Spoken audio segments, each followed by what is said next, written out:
recording this to the cloud. We are now starting week 9 of our 678 spring semester 2024. What happens after week 9? Spring break. So all the students are gearing up and looking forward to this week, not just because it's spring break, but because we have a special guest tonight. Oh, of course, we didn't know that a few weeks ago. She just signed up to be the special guest a few days ago. Thank you for coming in, Mary Burns. Mary, when she graduated, as if you've read her bio, she's been on an interesting tour of this globe, helping teachers with professional development, also teaching things like French to Jamaican students. But she's been in Boston inner city, Omaha inner city, Mexico City, Namibia, Russia, Ecuador, Indonesia, USA, of course, Ghana. I'm missing probably half, maybe she's been in dozens more countries. In fact, that relates to one of the reports that we're going to talk about tonight related to the use of technology in Southeast Asia, a report that just came out and we talked about in my podcast show several weeks ago. And so we have a choice of starting with that or start. I think we probably should, and then we can move to your new book related to distance education and models and methods for teacher professional development, and then focus in on that for the rest of the time we have with you. If you see my sheet in front of me, there are 10 questions that I just jotted down during the past hour that I want to ask you. I'm sure I'm not going to ask all 10. Probably I'll ask 3 or 4, and I want the students to jump in and ask some as well. But do go take a look at the books, take a look at her bio after this, and maybe send her a follow-up email. And if you don't attend, my students are not required to attend synchronous sessions. So many are going to be watching the recording later. So this is going into our Canvas LMS through Kaltura.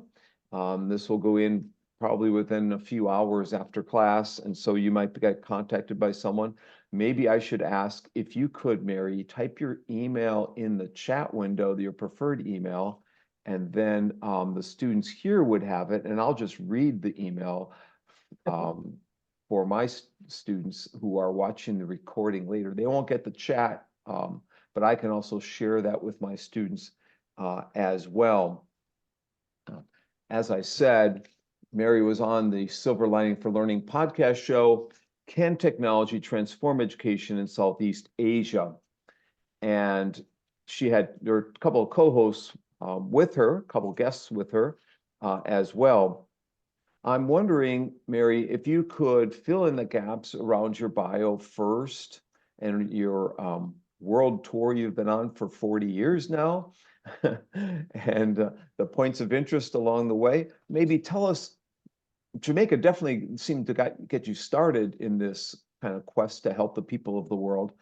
But what was it that after you graduated that inspired you to move to international forums for educating the people of the planet? What was it that excited you, and what was it that propelled you to say, this is really good, I want to continue in this, and in particular, I want to help teachers out and get them ramped up in the area of technology and education, which is basically the topic of this class. And this week is on research on COVID times, basically emergency preparedness training, hopefully better than emergency preparedness training. So this week last week we're dealing with computational thinking. We've had immersive learning.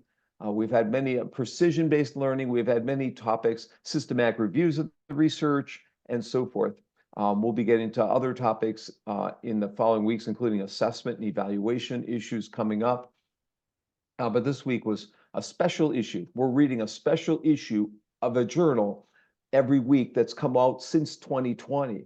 So instead of me assigning articles, I decided to throw away the syllabus. It was a 100-page monster syllabus. And I said, I'm going to start fresh and just find 14 special issues and just assign them and say, read what you want from these. And then we'll try and bring in an expert for some of the weeks that parallels a bit. So this week's kind of on distance learning, which is your book. And that's why I said, could you come this week? We do have a week with Sam Nadeau, the editor of Distance Ed, in a few weeks talking about open education, which is also, I think, an area of interest of yours as well, in working with some of the folks we both know in common in the open education field, and open universities and so forth. So that you can please talk about that. That's coming up in a few weeks. Sam was the head of the University of the South Indies in Fiji until last year, the year before. So Mary, please fill in those gaps, and then we'll take it from there. Well, first of all, hi everyone. Can you hear me all right? Is my voice okay? I'm getting over a bad cold, so I have these just in case I start coughing. I like the world tour thing. I feel like an aging rocker, like one of the Rolling Stones. But my world tour stuff right now is I'm in Portugal. Um, just a little later in the evening. I got in, and thanks for having me. And it's what I wanted to start and frame with is I work in a really unique space, which is I work in the field of international development.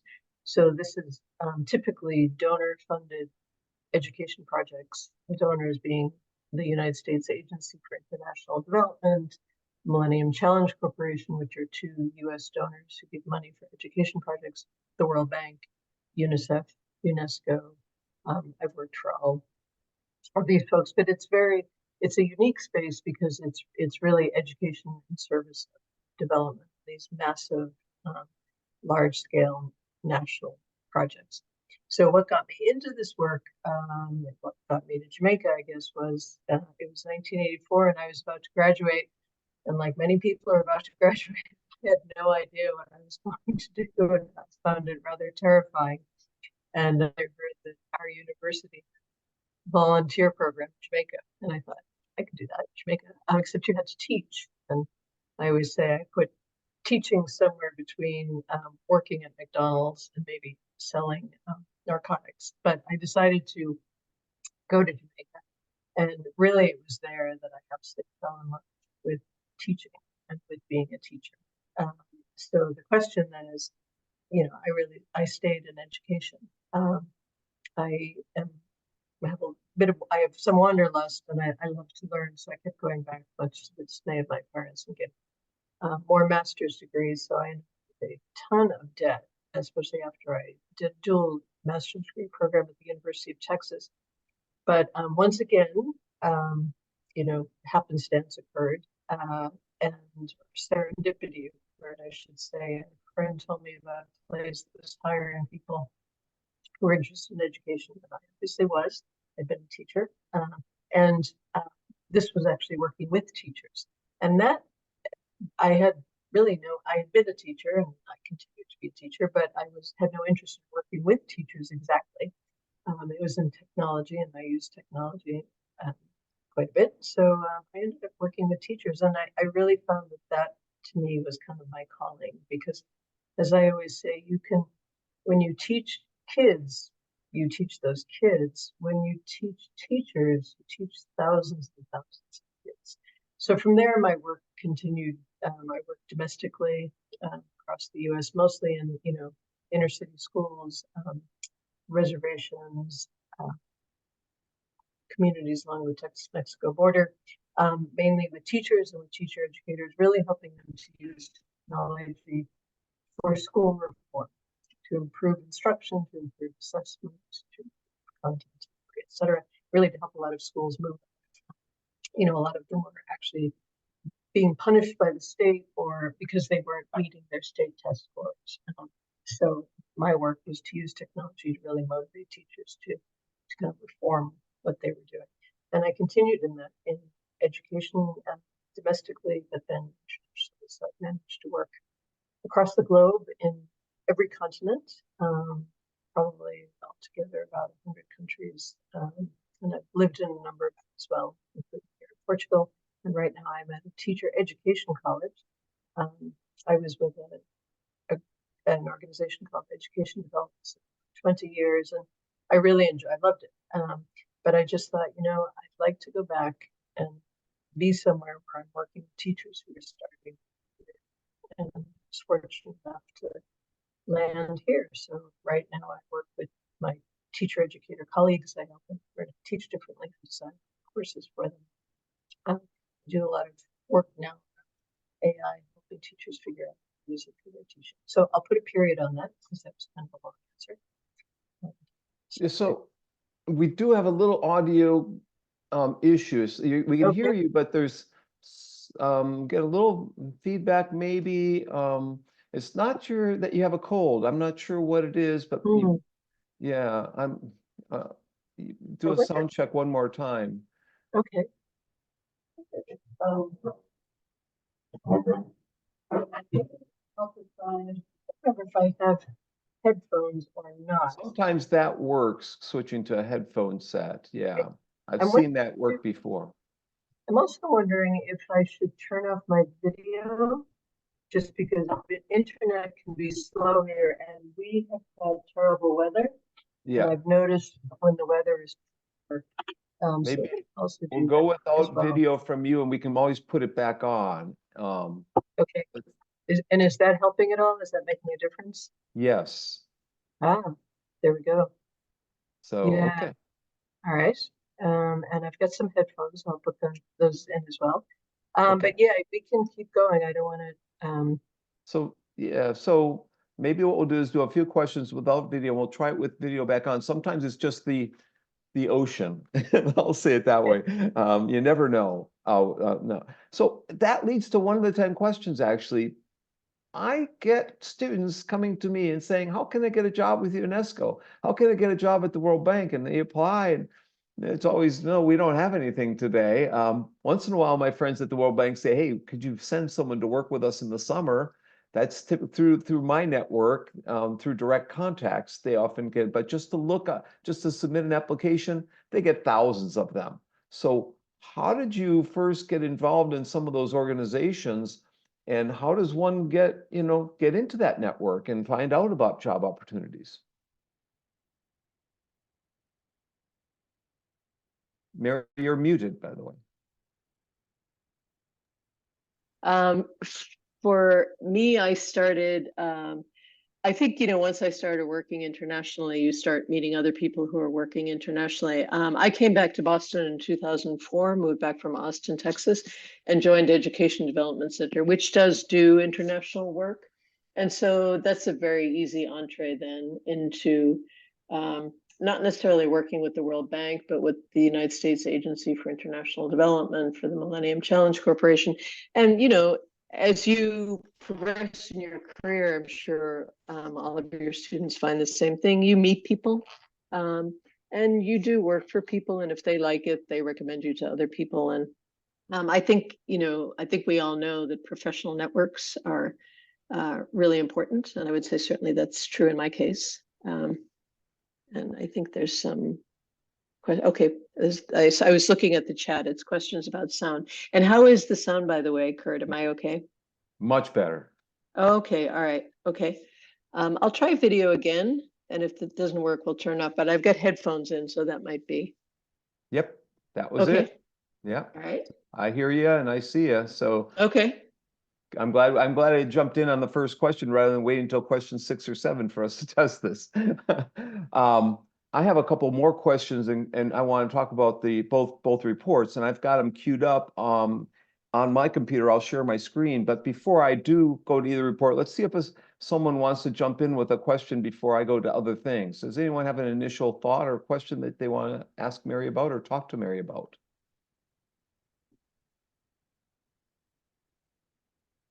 It's anyone can jump in here. If not, I'm going to try to share my screen. Christy, did you have something? Yeah. Yeah. On the way home from the conference, I actually queued up the podcast and listened to that. So I did some nice what do you call it, multitasking. And So the thing, you and Deb did not eat, both of you did not come to my post party. I'm just saying. well, I know you had to we drive. had that conversation about Indy. Oh, You Mary, get, if you haven't driven 37 through the mountains, which I didn't even know there were mountains in Indiana, I highly Oh, wow. recommend it. It's a Oh, beautiful wow. view, but Oh my it's a gosh. little treacherous too. I lived in Oh, Cincinnati for a while, so I went into yeah, Indiana a few times, and yeah, I lived in Nebraska, so I drove I-90 a yeah, lot, so yeah, through yeah, Indiana. sure. yeah. So the standout thing to me, I was just talking to Emily about this today, because she's like, you got to listen to this podcast. So I tuned into the podcast on my way home. And the thing that stood out to me is you were talking about how the amount and the availability of technology keeps increasing, but you still kept seeing the same issues with the teacher's response to the technology. So regardless of how much like new and cool things they had at their disposal, there was still resistance, or there was still issues with training, and that stood out to me as like such a dire need. We are doing the ERT lecture, or what do you call it, articles after this, and that is basically the same experience that I found. My little community college, we went from 0 online courses to overnight you are teaching online, and there were so many of my colleagues that had never ever even done a blended course before.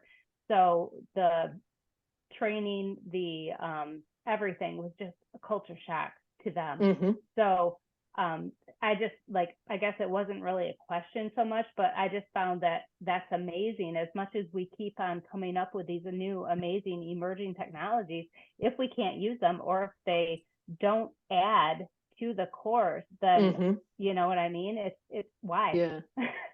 I'd say, you know, just to go back and revisit that a little bit, I would say kind of yes and no. I mean, so I've been working in the area of educational technology since 1997. And though I did international work prior to that and after that, it was really in 2004 that I kind of plunged into it. So I do see more technology. I definitely see teachers being able to use technology more than they used to. And I think COVID helped a lot with that. I don't really see teachers being resistant to technology. I really don't. I think teachers are extremely enthusiastic about technology. I think I have a theory, which is that we often mislabel resistance. So sometimes people express nervousness. They're nervous. They want to know, whoa, what's the support here? Are you going to support me? Especially if it's kind of a high pressure, like a, you know, a new system, if you're being forced to do this, et cetera. Technology is used a lot for, in many countries, it's still used by ministers of education, who want to be promoted to another ministry that's, you know, more powerful and sexier than the Ministry of Education, and B, people often use it as the cure for whatever problem is ailing an education system. So sometimes there's a lot of pressure on teachers to use technology well. And I think teachers will understandably ask, well, am I getting supported here? Am I going to have sufficient technology? Are you going to help me? And sometimes that gets labeled as, they're resistors. I see very, very little resistance. I see a lot of enthusiasm. And I think, though, where we still struggle, what I see, is we really struggle to use what I say would integrate technology, to use it effectively, to use it efficiently, to use it equitably, to really help students do something they couldn't do without it, or to learn in ways that would be impossible without it. And I don't think that's a technology problem. I think that's an everything else problem. I think it's an instructional design problem. We often don't, I'm saying we, I'm kind of talking very globally. We often don't help teachers learn how to design with technology. Sometimes it's an instructional problem. How do I do problem-based learning with technology? Sometimes it's an assessment issue. So I want to, you know, just kind of clarify that a little bit. But yeah, I mean, as you point out, the technology, I always say, look, the technology, if you can get it into schools and maintain it, it's the easy part. It's the human beings and the institution that is the hard part.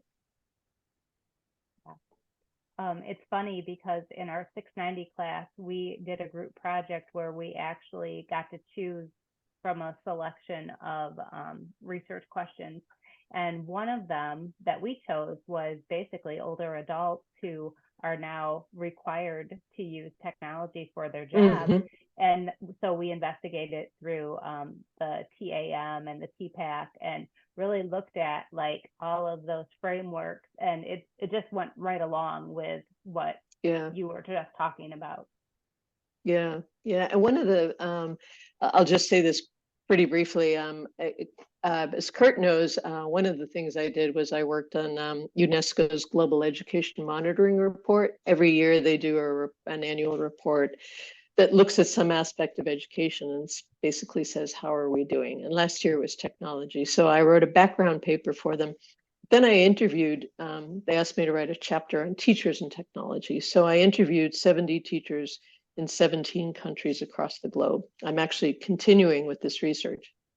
What was so interesting to me, and I was a little bit surprised by, was young teachers. Young teachers said, you know, we can use technology, we can't teach with it. So we have the technologies that we love in our lives, and we're really good at those.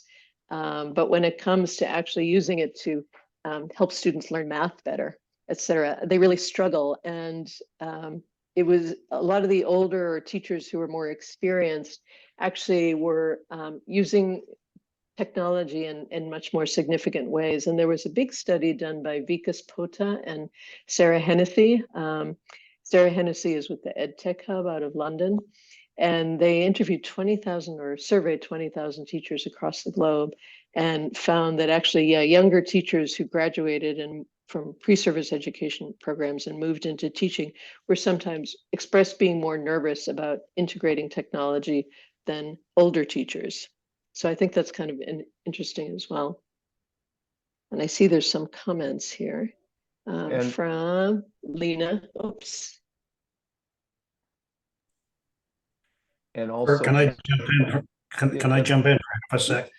Chrissy brought up something I think that might be that lives in the community college realm. And I don't know whether you experienced it or not, Christy, but COVID hit and I got called back out of semi-retirement to try and drive people online. And I found that there were generational issues that hit pretty hard. And it was, as you said, there were people who had not been online at all.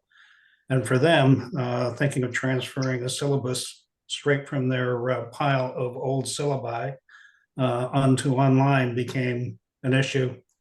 And so did participation, and so did grading, and it was massive. It was a tidal wave. And I think that we can hang a generational thing on it. But as Mary says, what I have found when I play overseas, there is much more acceptance across the board, including old guys like Kurt and Sam and people like that. So I rest my case, but I would hang it on generational as a big issue. I just point you to what Deborah said in the chat. If you haven't seen it, I've got the chat open. And yeah, I just want to second that, Deborah. People, if teachers see value in technology, if they think it's going to help them do their job better, if they think it's going to help their students learn better, they're going to use it, especially if they get some support. Everybody needs support. Years ago, somebody was arguing with me about, oh, the teachers don't need support. Why doesn't a workshop work? And I remember I saw the next day I was reading the Boston Globe. There was an article by Jimmy Iovine, I-O-V-I-N-E, the guy that ran American Idol. And he said, look, he was talking about candidates who are on a show, and he said, they can't just be taught how to sing.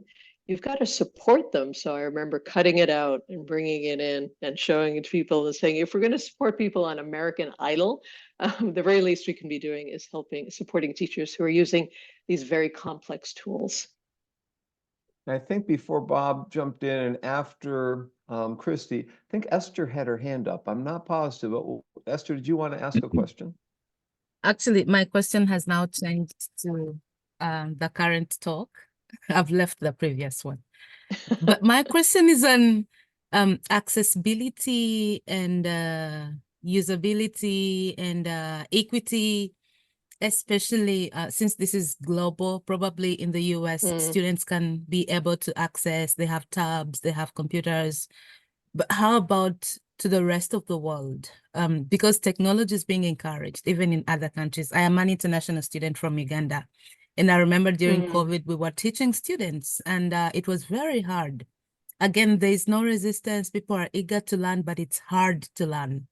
So a teacher who is learning is supposed to teach a student that doesn't know how to use anything. apart from that, they cannot even access these things. So how do you cap that, or have you experienced issues like that, especially globally, if it's outside of the US? I feel like here it's a little bit okay, but how about outside?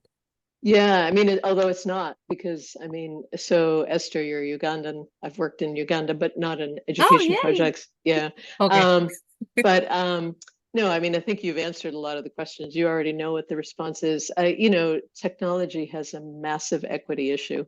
I always say it's probably exemplified by not just its presence, but its absence. And so we see that the places that need technology the most are the places where they have the least technology.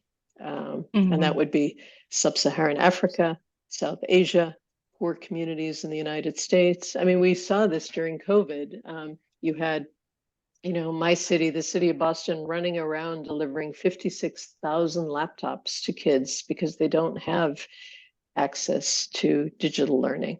You saw all these kinds of different partnerships. You see the fact that we didn't have digital, 825 million children were out of school during COVID school lockdowns because they didn't have access to anything.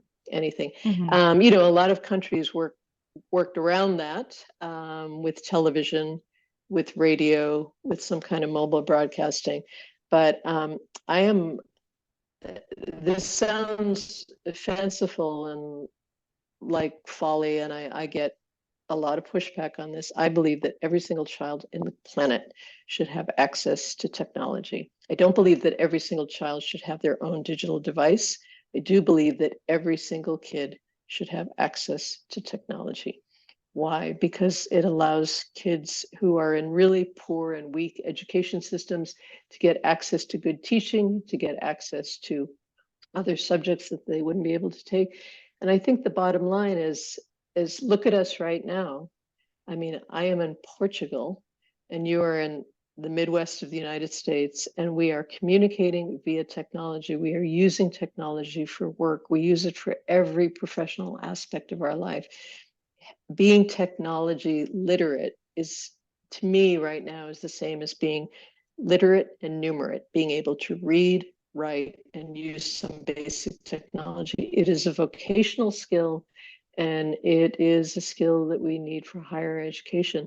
And unfortunately, we have this very globally fatalistic attitude toward technology, which is, well, not everybody can have it, it's really expensive, and that is certainly very true.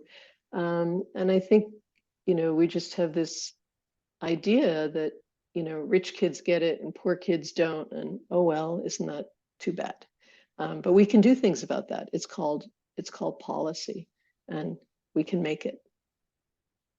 It reminds me of those projects in Africa where they had mirror sites of open courseware. While they didn't get access to the internet, they were able to download it and to get it onto the whatever technologies that they had, whether it was CDs or something else.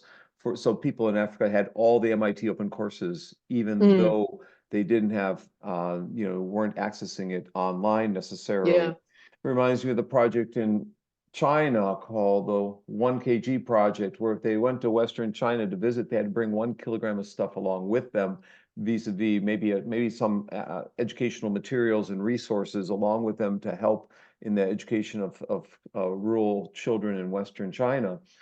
So there are projects, initiatives with different emphases and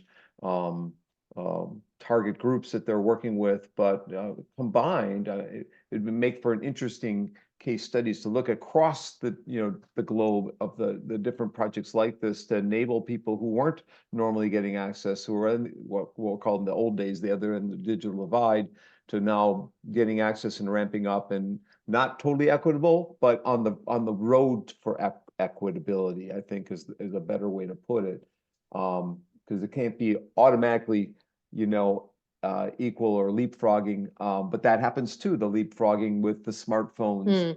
You pass the desktop computer phase and laptops right away to the smartphones, and other derivative devices, MP3 players, that my friend Paul Kim, who built the SMILE Project Stanford Mobile Inquiry Learning Environments, could Oh, get yeah. kids to ask questions to one another through the SMILE packages. And they're what do you call it? Getting those devices recharged through bicycles, the Yeah, pedals yeah. and solar energies and all sorts of interesting innovations that happened, and somebody needs to index them all and put forth an effort that combines forces, I think.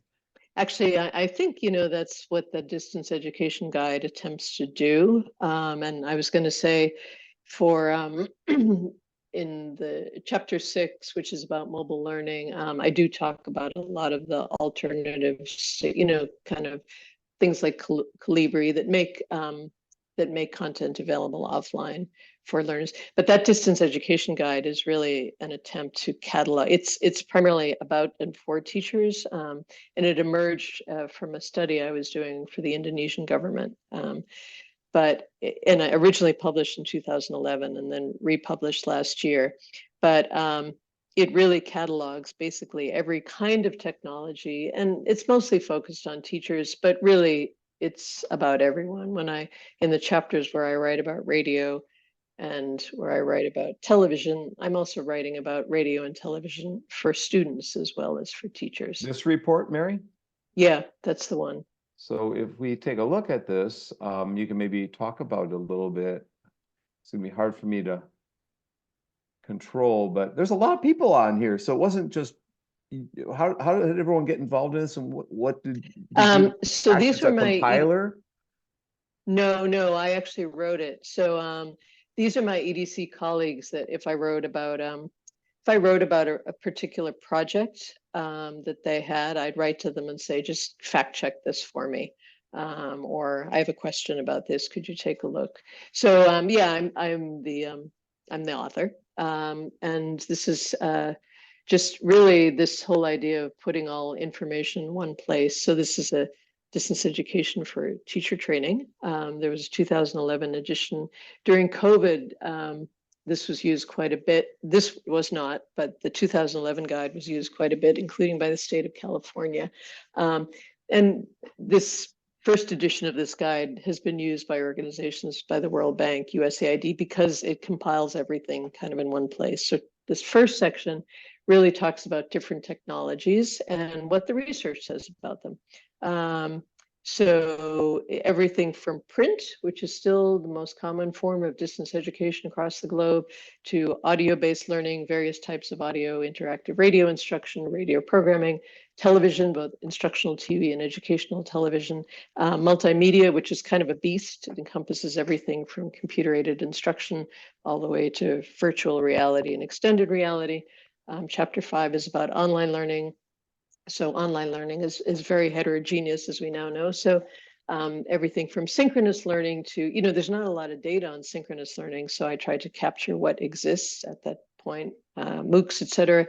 Chapter 6, mobile learning, because in places like sub-Saharan Africa, for example, you'll see a lot of mobile learning projects, a lot of radio projects.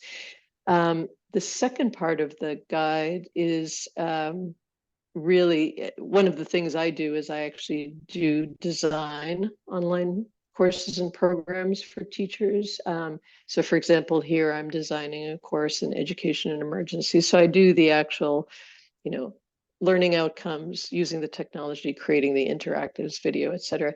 So section 2 is really, if I'm going to create a distance education program, what's everything I need to do? And because it's about teachers, I start by saying, whatever you do, you have to focus on good teachers, because it's a cliche. It's not a cliche, it's the truth. Good teachers matter. They matter everywhere in the world. They matter in rich countries. They matter in poor countries. They matter with children who have disabilities and children who don't. We have to really, any program we do really has to promote excellent teaching. And then it moves on to professional development, instruction, instructional design, procuring content. How do you prepare teachers to teach in a distance environment? How do you prepare students to teach in a distance environment? Because attrition is one of the big Achilles heels, particularly of online learning. How do we create communities online? How do we do assessments within a distance environment? How do we evaluate these programs? How do we assure quality? So that's kind of a synopsis. So the guide pulls data from 188 countries and territories, and is, probably captures about, in some cases, about 40 years worth of data for some technologies like computer-aided instruction. So yeah, that was an attempt to kind of classify everything, push everything to one place. And traditionally, that's how it's been used. Mary, can I throw out some names? Sure. Tony Bates. I never met him, but I replaced him as the keynote speaker at a conference at the American University of Beirut after the Syrian civil war started. So, but I've read Right. his stuff. Yeah, he's been around. So it's funny that you make, because I mean, he couldn't go, and I was Plan B. Yeah. So yeah, but I've read a few of his blogs. He's referenced in here a couple of times. Okay, so he's got a book called The Online Student, I think that's been in its 8th edition. It's free. If anyone wants a book focused on the student side, you might want to download that. He's been featured. Contact North in Ontario has a free. They're in here too. They're in there too. I was going to ask my friend Maxim Luis is in charge of there, but it's Tony. They have every week, every month they have free webinars, and Tony Yeah. Bates is often the one giving Right. them.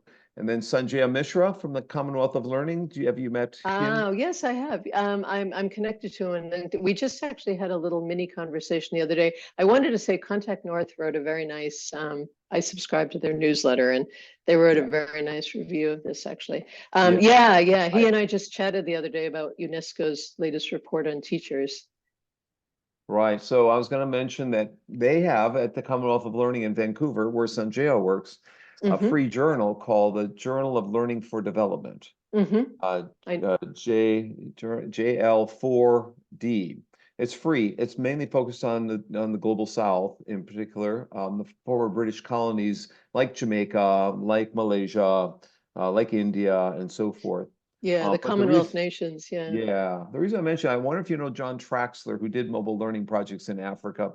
He's going to have a special. I know his name. Yeah, Traxler. If anyone's interested in mobile learning in the global South, John Traxler, he's going to do a special issue for Journal of Learning for Development on innovations in education, and in emerging world, world in the global South. So yeah, so there's a couple of names. So you hear these same names over and over again because these are people who've taken more of an active role in all of this.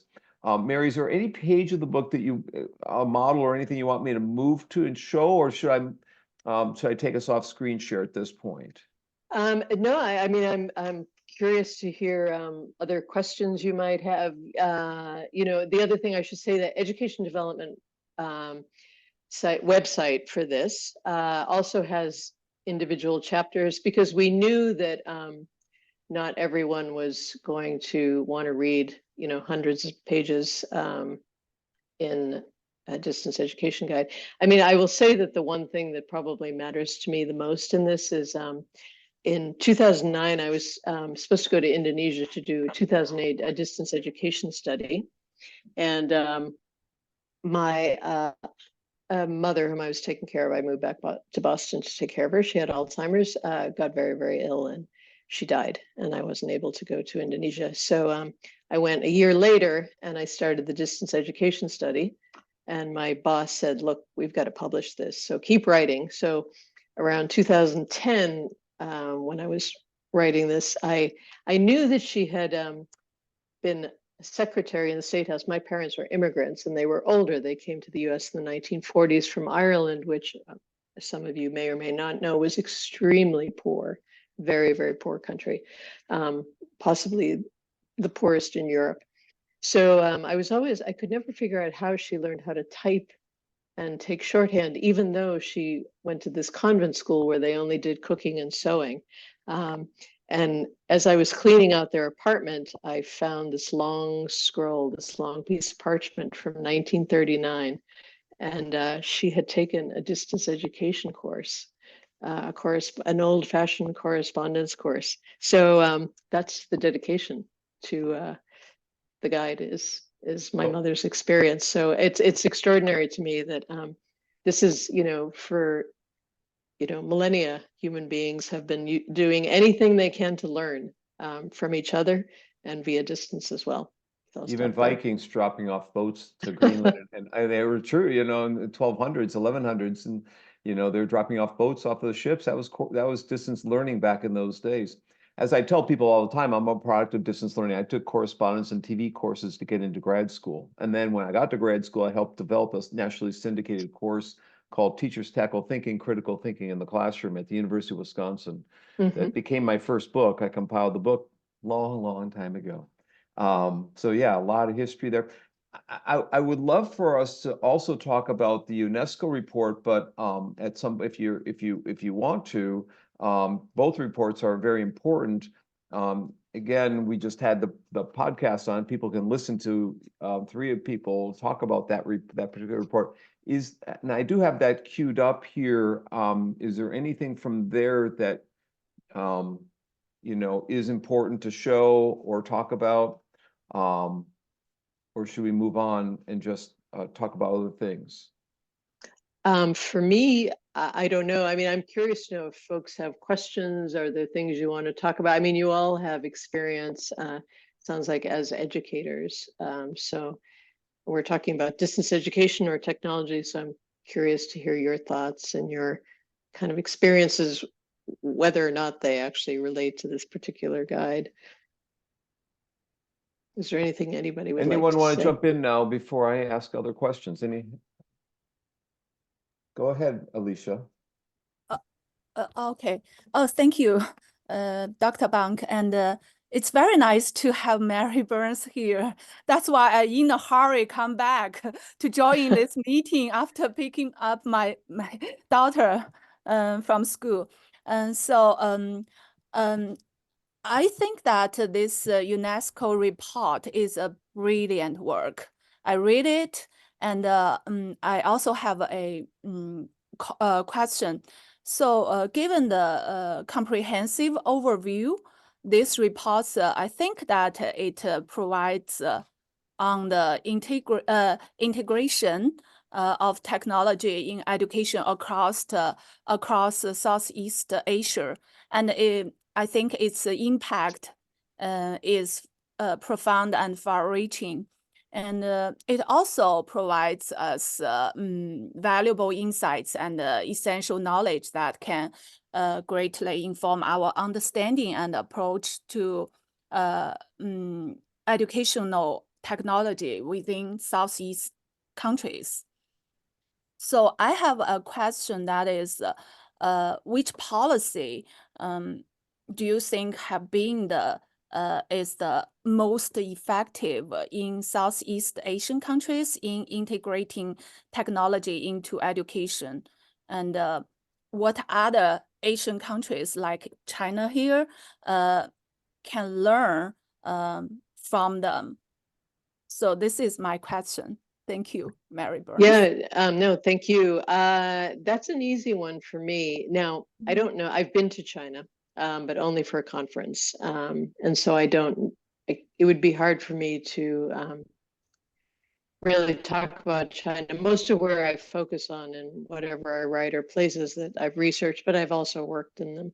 The place in Southeast Asia, to me, that has done the most extensive work, and I would say kind of done it the best way possible, would be twofold. Number one would be Singapore. But Singapore is easy because it's small. It's a city state. It's got, except for one hill, it's got a very flat geography. It's an authoritarian state. It's very easy to do things when you tell people what to do and they don't get, I'm getting myself in trouble here, but it's much easier to work that way than in a democracy, which is messy. But yeah, I think the Singaporeans are, I know this. I did some work in Singapore. I worked with the National Institute of Education. They are extraordinarily deep and broad thinkers. They think through every contingency. And Singapore, I'm always struck by people saying, technology doesn't help. We don't see any gains. But Singapore, these classrooms are incredibly technology rich, and Singapore has one of the best education systems in the world. And so I think there is a connection there, just because the Singaporeans are so mindful about how they use technology. They also have excellent teaching. The second place is, and I don't know it as well, and I was only there for a few days, and that's South Korea. I was in South Korean schools in 2011. At that time, South Korea had what were called smart schools. So they started, I want to say it's 123 kind of piloted smart schools that were incredibly technology rich. It was the first time I saw augmented reality. Every kid had their own device. And what I was most fascinated by was every kid wore a lanyard, a little card around their neck. And that on that lanyard, on that card, was every single piece of work that that child had done since the moment they started in school. All of their work, all of their educational records. And my favorite was it also opened their lockers. So kids didn't need to be carrying around a device. They just needed to carry around this little card that they wore around their neck. But those really rich uses of technology, it wasn't the technology, it was how teachers were teaching with the technology. In these lessons, we hear a lot about the Korean system is very didactic, it's very traditional. I mean, really what I saw were very project-based, inquiry-based uses of technology. Technology was just infused into these lessons. So I haven't been in any Chinese schools. I mean, Shanghai does very well on the PISA. And I know that's an area where, as I understand it, has a kind of a special status where Shanghai school systems can actually experiment and try things. Shanghai is probably more known for how it prepares and nurtures teachers. But, the Chinese government has been extraordinary around technology, especially in the area of television. I mean, in the 1980s, China trained millions and millions of teachers through university TV and trained them to such a high degree that its education system has subsequently improved dramatically, so that you have Macau and Shanghai and Beijing as having some of the best education systems in the world. So I'll stop there. Yeah, I really appreciate you mentioned Shanghai's PISA exams because it's really famous. And Yeah. I come from Shanghai. Yes, thank you for your insight. So last time in Korea was 2018. I've been about 8 or 9 times, and they I did a documentary, and I got interviewed for folks that are comparing Singapore, Korea, Finland, and USA, and maybe one other country, in terms of technology integration and other things, the educational system and so forth. And I've had many of my students go to Singapore and do those reports, do the research in the schools on mobile learning in particular, immersive learning and so forth. It's a small country, and they have targeted reports, strategic plans for technology and education. So does Korea. And in 2006 or 7, I compared USA, UK, Taiwan, China, and Korea. And, it was interesting to see in terms of planning for technology, and strategic plans in particular for e-learning. Everyone at the time wanted to be the e-learning hub. They'd run a conference in the UAE or Saudi Arabia. Everyone wanted to be the e-learning hub. New Zealand wanted to be, Australia wanted to be. I don't think anyone ever became the e-learning hub for the world, but everyone was trying to be at the time. Yeah, and the Singaporean, I mean, they keep at it. I mean, you really need that policy consistency. And what you have in a lot of places is you have one government comes in, they have a minister of education. That minister of education wants to make his mark, so it's X. We're focused on X, and then that government gets voted out of office, and that minister goes away, and a new government comes in, and they kind of want to erase everything from the previous government. So now our policy is on Y, and for folks here who've been teachers, I was a teacher. You just kind of get whiplash because first you're supposed to focus on this, and then now you're focusing on that. And, people talk about teachers being cynical, and I feel like, of course, you're cynical, because it becomes about public posturing and how this government will distinguish itself from this government. And, you have teachers and kids who are kind of caught in the middle. Is that why, I'm reading your bio here, talking about the art of teaching and the science of teaching. And you had the caring and commitment down and the compassion, and so forth, but not the science of teaching. Is that why you got interested in the research side of this? No, that's interesting. You're reading the Global Partnership for Education blog about Jamaica. Yeah. Yeah. Yeah. No, I mean, I did realize, when I went to Jamaica, I mean, I look back on this and I think this is pretty criminal.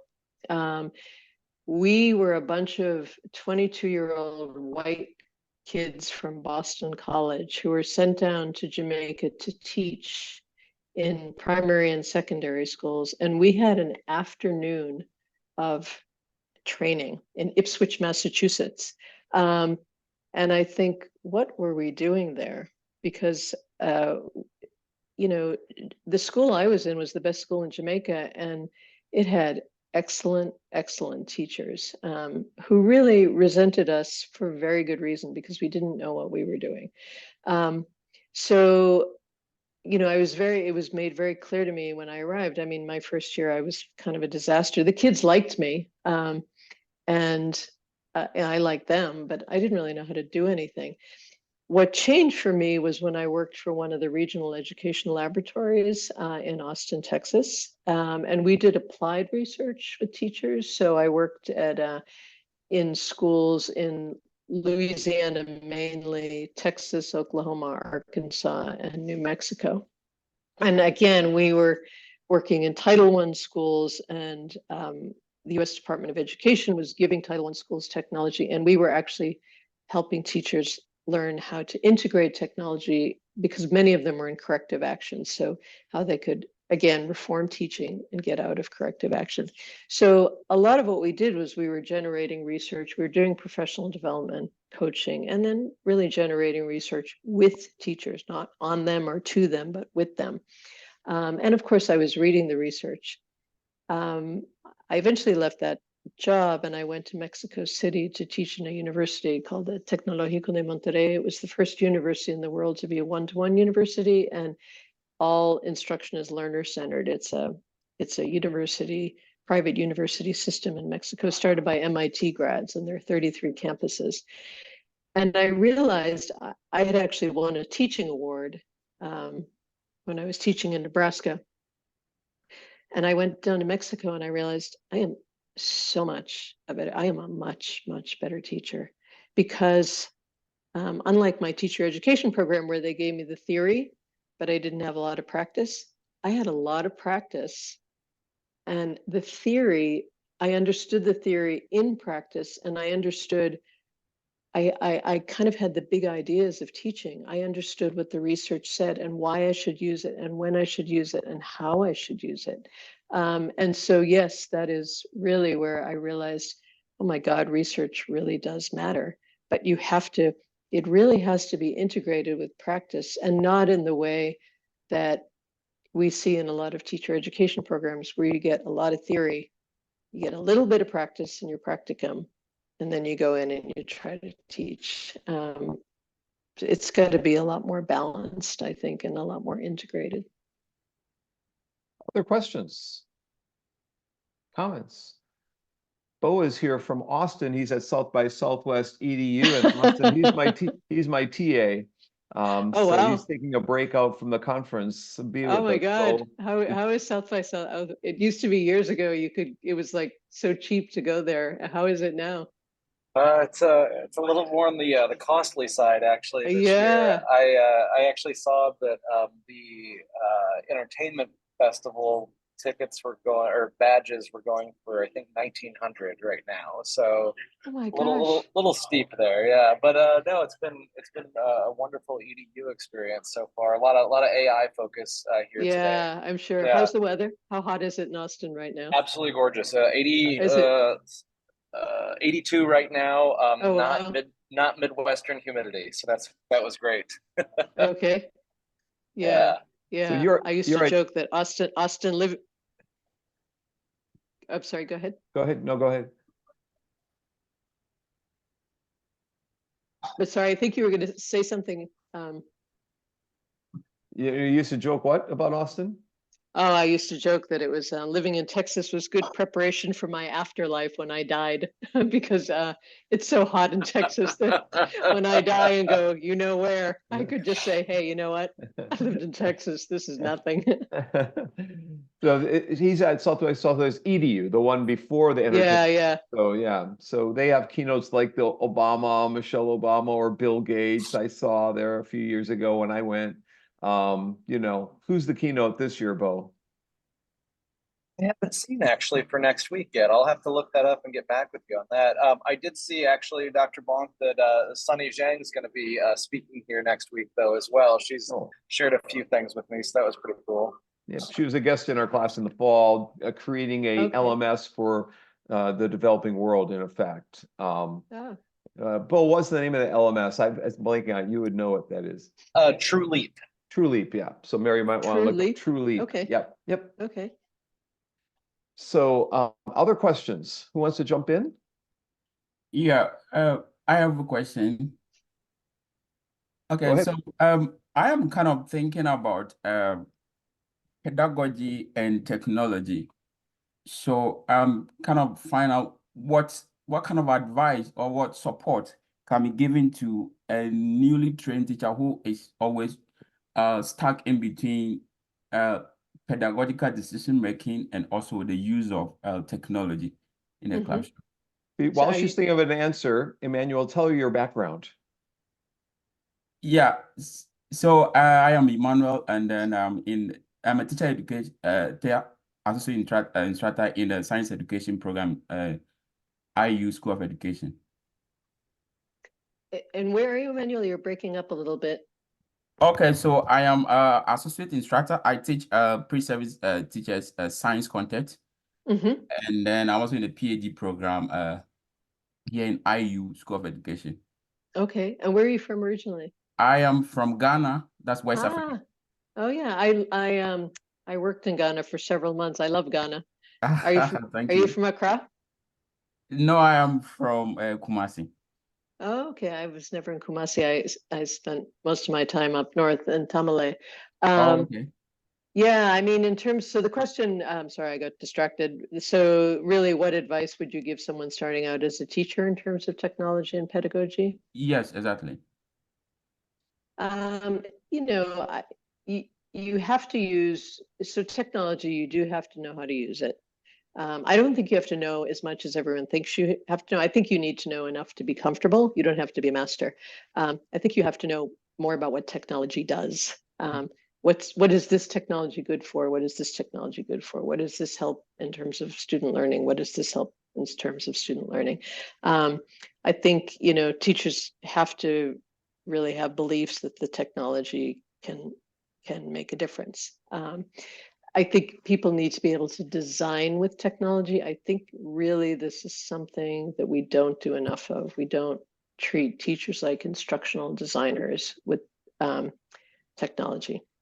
So then in terms of teaching, I mean, I always say to folks, it's so much easier to drop technology into a school where you have really good teaching than it is to drop technology into a school where there isn't good teaching and hope that it's going to change the teaching, because it won't, because teaching is complex and technology is complex and learning is complex, and you're just laying learning complexity over complexity. But in terms of pedagogies with technology, I guess, you know, the first thing I would say is not to, I'd give students just enough, but I'd focus more on having them use the technology. And whatever that is, that can be paired instruction, that can be small group work. I mean, I would say just get kids using it. And I think a second thing would be to keep asking yourself, this sounds a little contradictory to my first piece of advice, but what does this technology help me do? Is it going to help me do something better that I'm doing? Is it going to help me do something that I can't do? Because if it isn't, I don't see the point in using it. It just becomes a distraction at that point.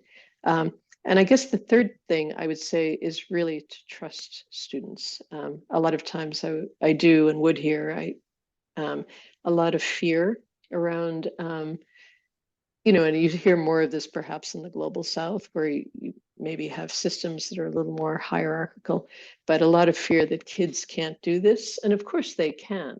I always say, look, if the bar is here, people will come here. If you hold the bar here and support them, they'll come here. So trust students and have high expectations around students. So those aren't particular pedagogical strategies. Those are more around mindsets.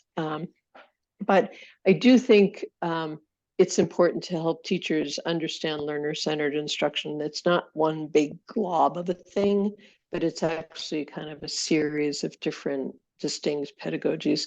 And maybe the simplest of all of them, of collaborative learning, problem-based learning, project-based learning, is collaborative learning. So getting kids to collaborate around some kind of a project that may or may not use technology, and then teaching them how to collaborate. I mean, I think if you can do that, teachers can go a long way. And if that's too hard, getting two kids together, working together around technology, it's a very simple pedagogy, but two is a wonderful number because you can't get lost in a crowd of two. You can't have free riding with these really large groups, where some kids hang back and do nothing. You can't have that either. So I've said a lot of different things here. One, I think some technology skills are important. What I think is more important in terms of pedagogy are kind of mindsets. And I think there are specific strategies that can be very simple, like paired activities around technology that can be helpful to teachers who are new and nervous. So I hope I answered that. Yeah, it's quite clear. You have actually given But me if I that. haven't, keep going. Oh, that's okay. That's okay. I'm okay with the answer given to me. Thank you very much. Okay, Oh, other thank people, you. anyone else? Yeah, go ahead. Mary Burns, I do have a following up comment because I really like that UNESCO report. When you do you find that the difference between areas, they have digital divide? So I don't know how can these countries, like different countries, just now you mentioned Singapore. We know Singapore has advanced technology, but maybe some countries may cannot compete with Singapore. Like in China, we also have various situations. Like in Shanghai, yes, we have a lot of technology provide to students, but we also have remote areas and some disadvantaged regions, right? So do you have some suggestions for the equity for countries to use to implement some policies to make sure teachers and students can have the equal equity access to the technology? Because now we found the problem. Technology, maybe some poor area, maybe students or teachers, they may lag behind more, right? And maybe in much better situation in some areas, they may just go ahead with the advanced technology. Maybe I think that there's also some option of the international collaboration in advancing the technology for our Asian countries, because now we can see ChatGPT, AI develop so fast in America, right? So how can we collaborate with each other and help all the countries go ahead with by making use of this technology, help teachers, students, right, get benefit of this AI advanced technology? Yeah. Mary, So I there's might that. reframe that a little bit, just the, Yeah. in your report, were there best practice examples of countries in particular that were doing things that enabled them to ramp up educationally with the use of technologies? Singapore being a case in point, it wasn't that way 60, 70 years ago in Singapore. They were much lower in the economic spectrum Yeah, or there was no scale. Singapore. There Yeah. was no Singapore in particular. Yeah, well, until 1963 or whenever, right? So Yeah. around then. But also your parents' country of Ireland changed and ramped and changed. Korea went from the lowest on the totem pole in terms of economics to the top 10 in the world in particular because of their educational policies and changes and targets. But being more specific than that, were there things that people were doing with technology in that Southeast Asia report that we might want to hone in on and look at, any countries, any particular practices, and then go, and I don't want to dominate her question, but I thought we could frame that real specific, a little more. Yeah. Well, I will answer that question because I think it's actually the critical question. Every place struggles with equity. And it's harder in big, really heterogeneous countries, whether they're heterogeneous geographically or demographically. The fact is, something like over 90% of the world right now has internet coverage. So that means there is a signal up there where I am. I may not be able to access it, but that signal does exist. So that's the good news. Coverage has been increasing. The bad news is accessing it. Of course, we have a usage gap. How do I actually get a device, connect it, use it, and then start accessing what the internet has to offer? So countries really do struggle with equity, and you're not going to, you can't give everybody the same thing. That would be equality.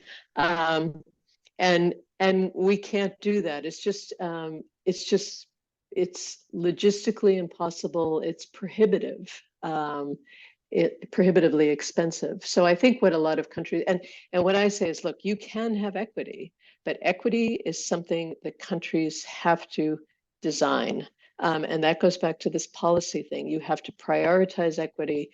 You have to fund it. You have to have human resources behind it. And then you have to keep at it. And in lots of places in the world, it's whiplash, this government, that government. There's a lot of very unstable environments. A lot of places, and the distance education guide goes back to this. In a sense, it's an attempt to bring equity. Where you don't have online learning, you may have to use television. Where you don't have television signal, you might have to use radio. But you can deliver learning via distance to most people through some kind of technology. In terms of how do we collaborate together, that's a great question. That's a separate, I wish the world was collaborating a lot better than we're doing right now. But a lot of government funding, bilateral funding, so the United States Agency for International Development, multilateral funding organizations like World Bank, they're really driven oftentimes on the priorities of governments, and the priority of one government may not be the priority of another government. In terms of, what countries are doing it right, it's hard to say. The big critique you'll get it in the Global Education Monitoring Report. I don't necessarily agree with, I actually don't agree with this, is that technology has not shown that it's a good investment. And that's not the part I don't agree with. I think technology is so new. It is very, very complex. And sometimes the absence of evidence, as I write in the UNESCO background paper, it does not mean evidence of absence. Sometimes it's that we're not using the right research methods. It's really hard to do randomized controlled trials in a lot of places. Technology has, manifold benefits that don't necessarily lend themselves to empirical investigation and empirical research. So there's kind of this overall zeitgeist sometimes that, oh God, we're wasting our money on this stuff and people aren't doing it well. And I don't necessarily believe that's true. So for example, there's Uruguay. Uruguay has Plan Ceibal, which was started in 2007. It does not have a lot of data on Plan. There's very limited data showing that Plan Ceibal has helped kids learn better. But what has it done? It has, when you give countries internet access, you increase their GDP because because of commerce, because of so much is happening on the internet right now. So in that sense, I would say, to me, Uruguay is a success because they've invested in technology, they've kept at it, they've made sure that everybody has it. Again, very small place, very unique place in terms of Latin America. I think Estonia is another place that's trying to do the same stuff. Singapore, certainly. Singapore's great data comes from its focus on high quality teaching. But there are places that are, that are working at this. Do they have the test scores that everybody wants to show that students are learning? No, but I happen to think that's a pretty poor measure of, that's an insufficient measure, I should say, of actual student learning, and reducing everything to one single metric, how students do on a standardized test, I don't think is really a very good determinant of saying, oh, technology works or it doesn't work. So I guess I'll stop there. I don't know if I can, I guess my point is, I don't know if any of us can really answer that question. I think countries do a good job when they find that the technology they've invested in is helping them to make progress and attain some of the gains that they actually want, whether or not these things are measurable. Reminds me I of the appreciate. one laptop project in Maine for 7th and 8th graders. Yeah, I where worked they on that. didn't- Yeah. It didn't necessarily improve math scores, but then when they took a look at the reading and writing, it did improve quite a bit. Yeah. Yeah. So it depends yeah. on what you're looking at. Right. And everyone's interested in science and math these days. If you only look at science and math, you would have said the main project was a failure. But if you take a look at the language skills that students were learning, the writing skills, the reading skills, literacy, it was a huge success. So Yeah. how are you yeah. defining success, right? Yeah. So you were right. on the And main project. I did some work with EDC. Yeah, I'll say that I really admire those folks because they were very transparent about everything. I mean, they published all their research to the University of Southern Maine. It was all available for everybody to see.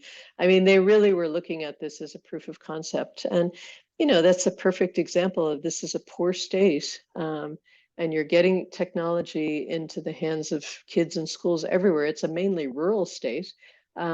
And you're doing it for education reasons because, of course, we need tech. I mean, right now, if you don't have access to a digital device, you don't have access in some cases to education.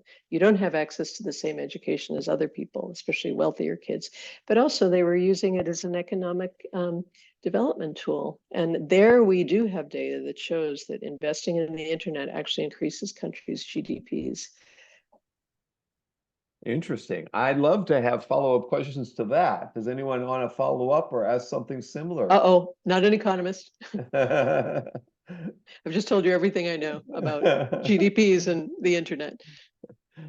Has Can I have a anyone? different question? Go ahead, Lena. So Okay, hello, Mary.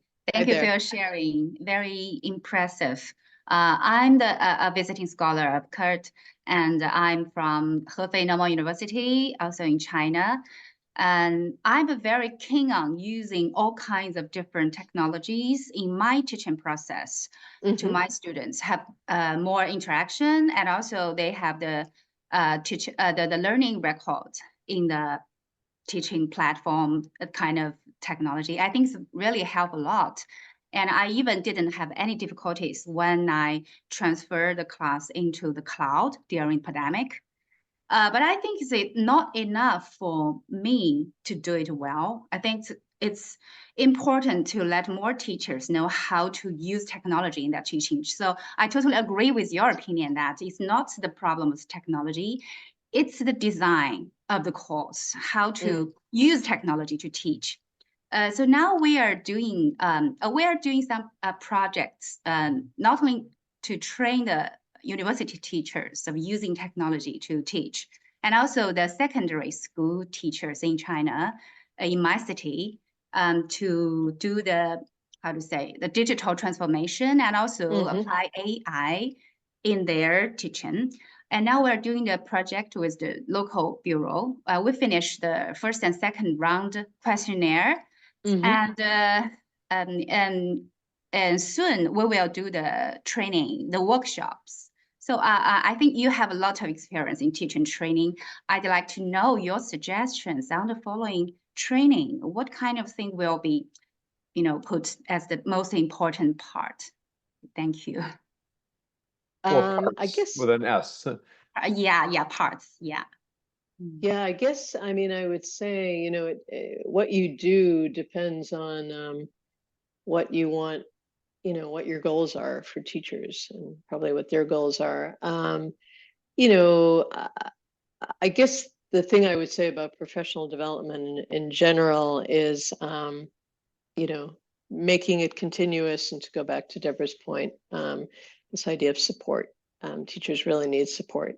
So support so don't forget during the workshop, don't forget the before and the after. But I think, standard stuff, you want to really have teachers show them models of intended practice, really good practice. What are they supposed to be doing? Show them what that looks like and involve them in it as if they're learners. Because that experiential piece where I'm acting like a student and working on something like a student, a project that involves technology, is really powerful for people when they find themselves, for adults, when they find themselves, playing like kids, when they find themselves motivated and doing things. And then the ability to stop and reflect on what they've just learned and done as teachers. And now, how do I do that in my own class? So there, I think then you've modeled for them, they've experienced the activity, they've reflected on it, and you move into kind of a design phase. So how now do I create something based on this that I can use in my own classroom? And time to design with feedback, time to revise it. And then I would give people, if you can do it in these workshops, I mean, I always do micro teaching, just let's have you actually do your activity with us or parts of it. Right now, we are your students, and then we will give you feedback. And so it's a micro teaching event. They do their activity with us, the students, the other teachers, we provide feedback, and then giving teachers time again to revise, so they're ready to go into their classroom and do it. And then that coaching is, that follow-up support in class is super, super important. And I'm sure, China is a world leader in education, so I'm sure that's not something that you have to really argue about there. I'm sure people already know that and are doing that. So I would just say, yeah, that kind of model experiential learning, time to design, time to practice with feedback, time to revise, and then support as people are implementing what they're doing, providing folks with feedback. And I know in China you have an open lessons tradition, where people, at least in Shanghai, where people observe each other's classrooms. Yeah, and I've seen that in other countries I worked in, and I do it all the time with the teachers I work with. When I work in schools, this idea that let you go and we observe other people's classes.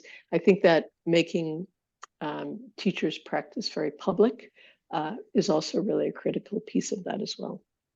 So I hope I've answered this. Yeah, thank you. Very helpful and inspiring. I've got some new ideas from your talk. Thank you. Great, thank you. Can I jump in for just a second? I was just gonna say, Bob, we only we've got Mary a little bit more than I promised her. I said, okay, Mary, but for a couple more questions. I know it's been time there in Portugal and Porto, probably. So maybe you need some Portuguese wine or something first. I have a dry apartment. Okay. Like your dry campus. Yeah. I do a little fada, but I don't do a good job at it. So anyway. Oh yeah. That's down in Lisbon.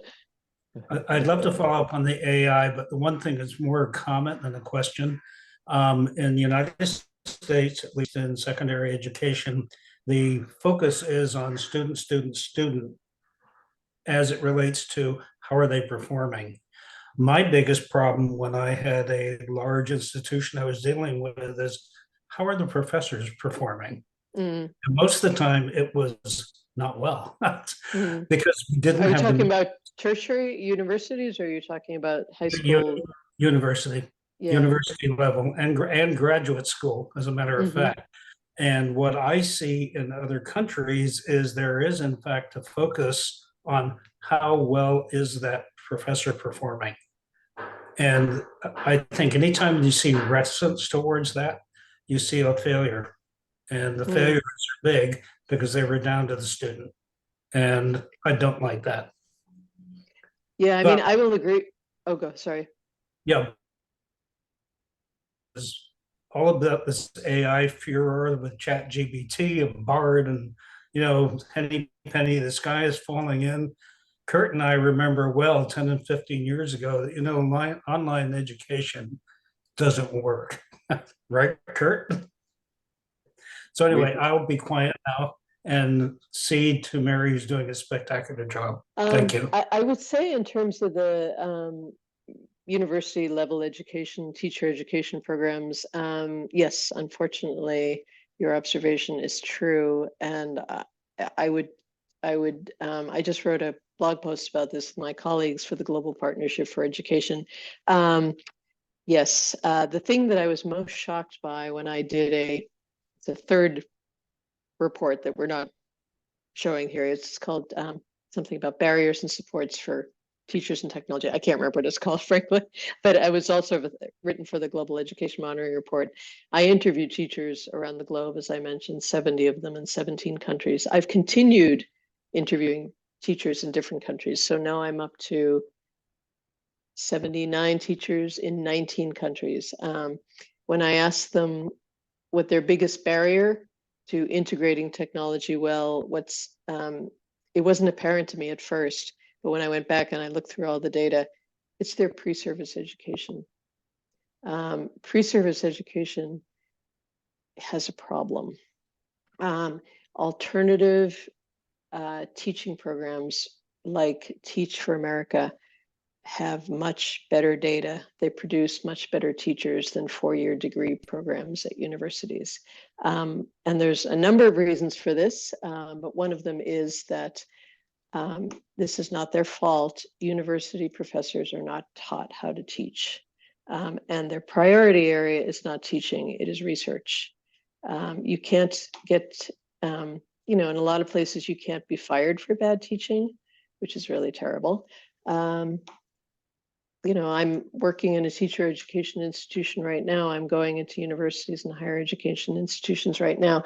I think in the US, where I see this constantly, I think in the US, we're more cognizant of this.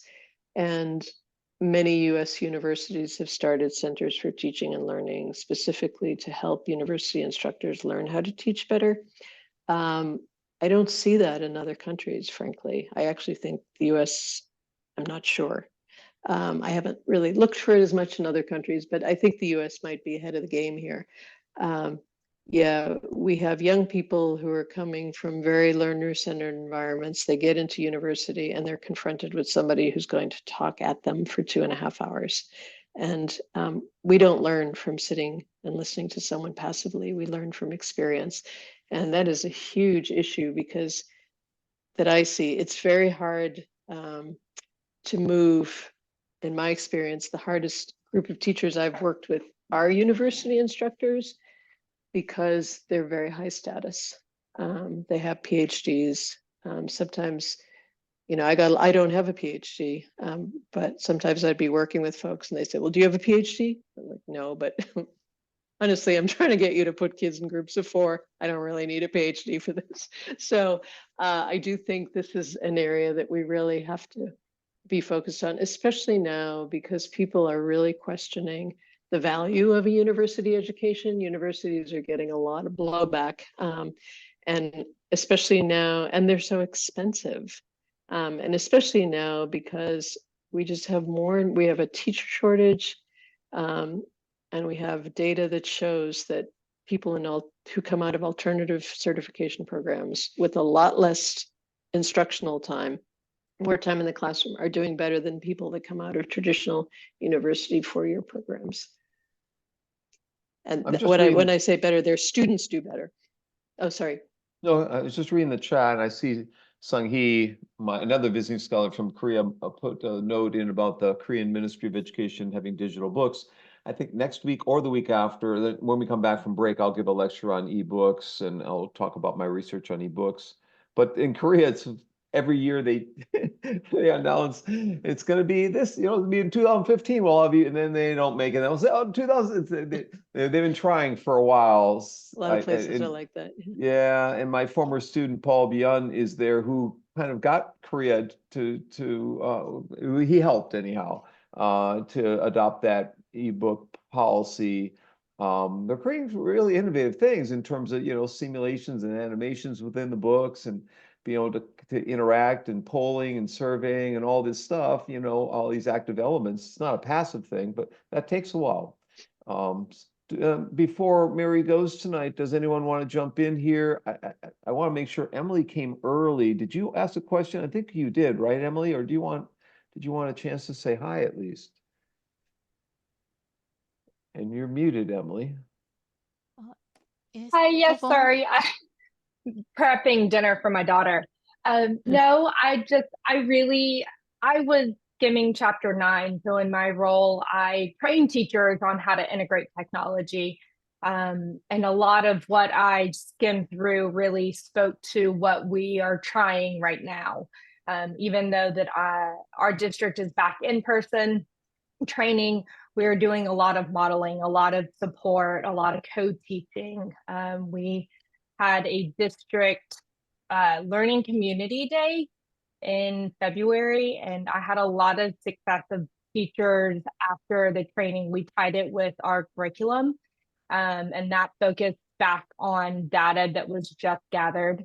And so I've reached out, and we are using Flip to have students practice their reading that's tied to the curriculum, but coming in and supporting the teachers on how to use it, and just continuing to provide follow-up with them once we get them set up, coming in and teaching. I'm sorry, that was me. I clicked on a link in the chat and it went to something else. My apologies, Emily. No. So Flip was created by Charlie Miller, who's my good friend. He was a professor at the University of Minnesota. I mentioned that earlier. And he just left Microsoft. He became a vice president of Microsoft. He left his position as a tenured. I wrote him a 10-year promotion letter, and then he quit his job to go work for Microsoft and ramp Flip. Flip's very popular. So I was just going to say, Emily, I'm sorry, when I looked on that link, I actually thought it was something you had sent because I'm not wearing my glasses. So did you get to finish? So my apologies for the interruption. I can't remember. Is it Robert who sent it? But did you have you finished with what you wanted to say? I didn't. Oh, yes, just that a lot of what I've read already resonates very well and aligns with what we're trying. So I'm excited to read it more in depth and to put some of that into practice. Great. Well, my Portugal address, PT, is good till June. Unfortunately, I have to leave and go home. I do have a house, so I have to go back to that. I can only be, I'm not irresponsible, but you can only run away for so long. But I'm on Gmail. And so, yeah, I'd be curious to hear from any of you at any point if something resonates or works, or I mean, if you have questions, I'm always happy to chat. So I consider, I've been around a long time. I'm an old lady, so I consider part of my job and my role, I think, as an older professional is really to talk to younger folks and share. I mentioned earlier this whole idea of networks. Yeah, this is really how the world works, the world of work. I'm sure we all know this. You meet people, you work with them, they recommend you, you meet other people, you start to move in different networks, and that really makes your professional life incredibly rich and opens up a lot of opportunities for you. Mary, you said you need to run. At least let Sung-hee say hi here. She's had her hand up for about. Oh, sure. Yes, hi. Thank Hello you for there. yes. Hi, my name is Sang-hee, and sorry for some problem camera. And I just share my own experience. I work at a medical school in Ah, Korea.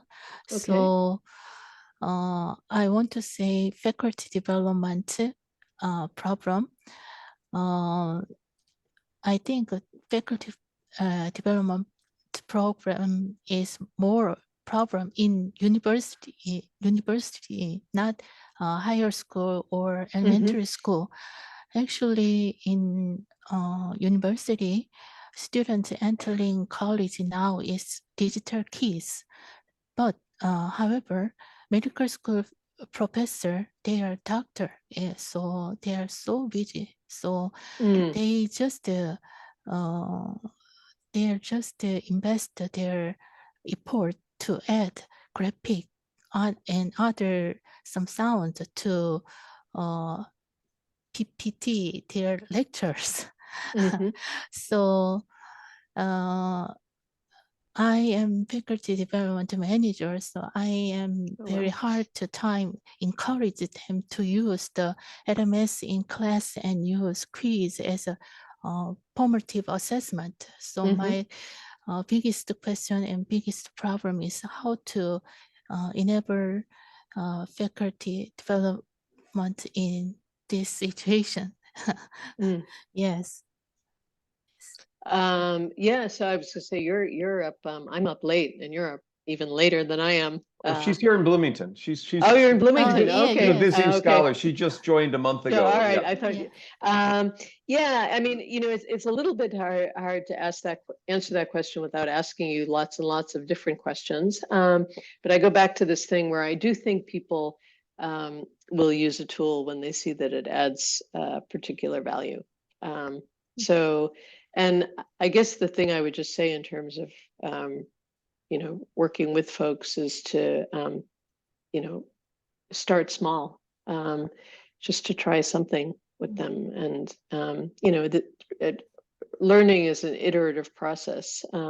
So start with something that's very small and kind of keep at it and support people and, maybe I would definitely talk to people, especially if they're resisting something. It's always interesting to talk to resistors. We don't like talking to resistors. We kind of, on the change management curve, we kind of think of them as the bad guys. I find resistors are interesting because they've usually are sometimes teachers who've been mugged. They were idealists and they kind of got burned out, or they've just, they have oftentimes very good insights on the institution and the bureaucracy and what's not working. But it might be interesting to talk to folks and say, find out what their issues are. And then again, kind of show them the value, and then to really start small, keep at it and keep supporting people. Okay, Yeah. thank you. I remember start small. Yes. Find something that works. And then, I found we had Indiana teachers for 5 years. We used to try with theory first and then practice. That doesn't work. Show them some things that work, and then you can teach them all the theory in the world. But once they're convinced that this saves time, this makes some efficiencies, this makes it more interactive, this is really fun to do. So just catalog the things that you see working for someone else and find those 10 things that existing professors are doing and using. And then for the new professors or those who haven't adopted technologies, here are some things that are happening. Let's sit down for 5 minutes and it'll have an impact on them and save them hundreds or dozens of hours of time. They'll be hooked.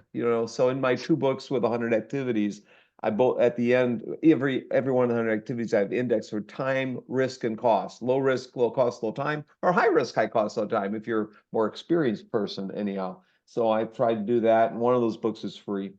I want to thank Mary for coming in longer than I promised her. So let's give her a round of applause, please. Thank you very much. Thank you, everybody. I'm going to stop the recording. We'll still be here, but I need to stop the recording. Week 9, R678, spring of 2024. Thank you, Mary Burns.